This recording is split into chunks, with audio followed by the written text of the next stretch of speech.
Watching News at Prime, let's pick up on this discussion now. Teachers Union, NAPTOSA, has lambasted government's decision to slash over 2,000 bursaries for student teachers, and this is due to budget cuts. It comes as the country battles a shortage of teachers, especially in the foundation phase and subjects like mathematics and science. The basic education spokesperson is Elijah Mhlanga, who joins us now to give us a sense of why this decision has been taken. Mr. Mhlanga, good evening to you, and thank you for your time. Indeed, we are aware that the reasoning behind this is that government is trying to save money.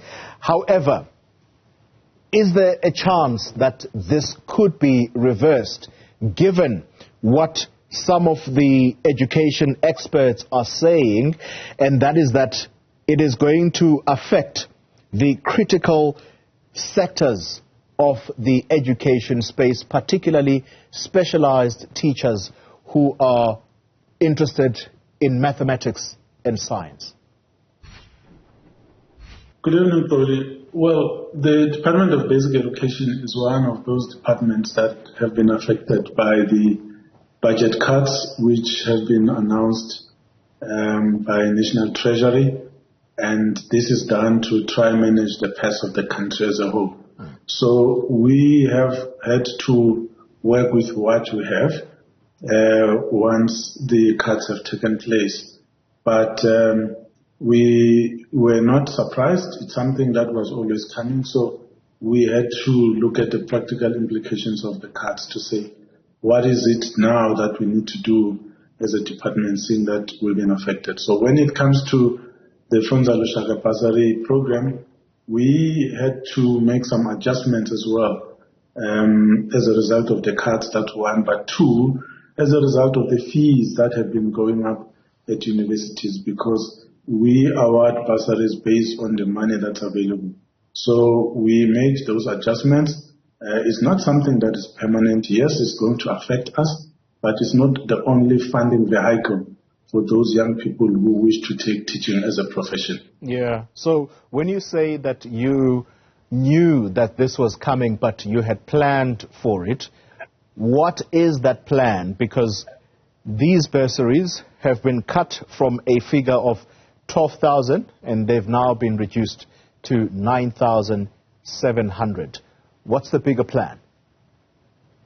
Well, that is the number that we can afford at the moment. That's the number of students that we can fund through the Funza Lushaka Bursary scheme at the moment. But that number is projected to increase as the financial years progress as well. So that's what I'm saying. It's not a permanent reduction or a permanent cut.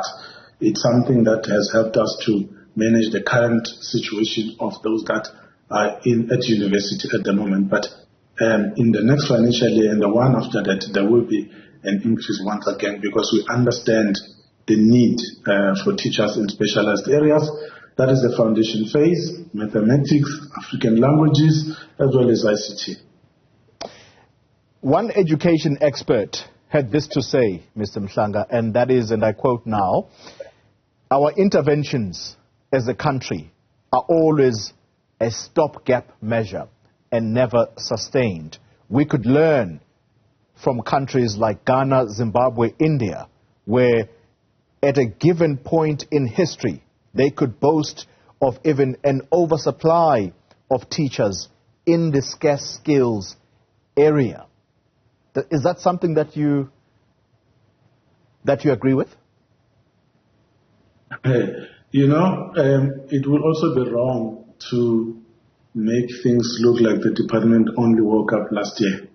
10 years ago, we did an audit of maths teachers in the country, and once that was done, we set in motion a plan for the next 10 years to say, what is it that we are going to do to produce teachers that are going to be teaching mathematics, information technology, as well as those languages in foundation phase. Remember, we are working according to the National Development Plan, which is a document and a statement of intent and plan that the minister quotes every time she delivers the budget vote speech, because that is the policy document for each financial year. So those targets that are in the NDP are those that we've aligned our work against. So these plans have long time been coming. That's why if you look at the production of teachers right now, we actually have more teachers than the system can absorb.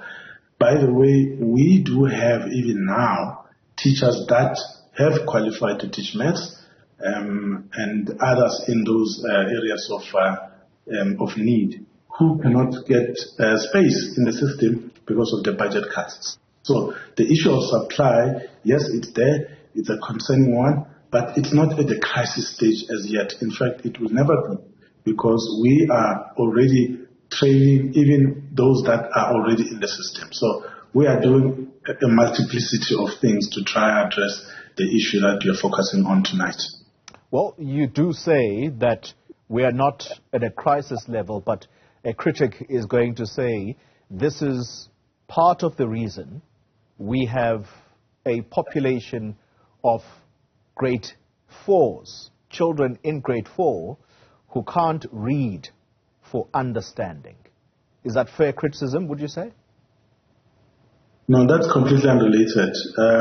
Even that statement that you're making is not true. It's not as simplistic as that. We have debated this matter, even called Literacy Summit, to interrogate it. And we found that the kids can actually read for many. Yes, there are challenges, but to state it as a fact in the manner that people are stating it, it's really pushing it. We don't agree with it as such. Yes, there are challenges that we need to address as a country, but we have teachers that are teaching. The teachers are being trained already on duty as part of the in-service training. We have other continuing teacher professional development programs that are already underway being done. And we believe that the challenges that are there in the classroom are not necessarily related to supply. They are related to the pedagogy, whether the teacher is able to deliver what is in front of them according to the prescripts of CAPS, the curriculum that we are using as a country. So you could point to any other challenge in the system, but in terms of teacher supply, not directly linked. Okay, perhaps let's conclude the conversation on that very point that you are making, that supply is not a challenge. According to the PERSOL data, this PERSOL data, that's government data, it says that 5,000 teachers are retiring every year. Is that not a worry in terms of supply? No, in fact, that's an improvement. There was a time when I used to release the statistics to indicate that every year teachers leaving the profession were about 11,000. And that was about 5-6 years ago. So that number is reducing. So it's actually half now of the number that used to leave a long time ago. It's not just retirement. Others are dying, others changing careers, and others are medically boarded. So the number of those that are leaving the system is far less than the 28,000 that we produce a year. So you can imagine that of the 28,000 or so, in fact, the statistics, I think there are 32,000 teachers that were produced in the past financial year. We need about 5,000, which means about 25,000 cannot be absorbed into the system, which means there's a lot more that are seeking their first teaching opportunity than those that are exiting the system. So we are still okay in terms of the supply. Yes, in areas of need, we still need to produce more. Budget cuts, yes, they are taking place, but it's something that we are managing as a government. How much of quality could you boast about? Yes, supply may not be a challenge, but the quality of teachers being produced. Well, unfortunately, I'm not the one that trains the teachers. They're trained by higher education. So maybe in the next conversation, we need to talk to the Department of Higher Education and Training or somebody from university. What we know is that we absorb those teachers into the system. Once they are in, we start with our development of those teachers in terms of the practical work that they need to do inside the classroom because we need to balance that with the theory that they would have been exposed to in their years at tertiary institution. Elijah Mhlanga, thank you very much for your time. Basic Education spokesperson, clarifying the issues that education experts are worried about, and that is the reduction in the bursary schemes, particularly for teachers who are interested in maths and science.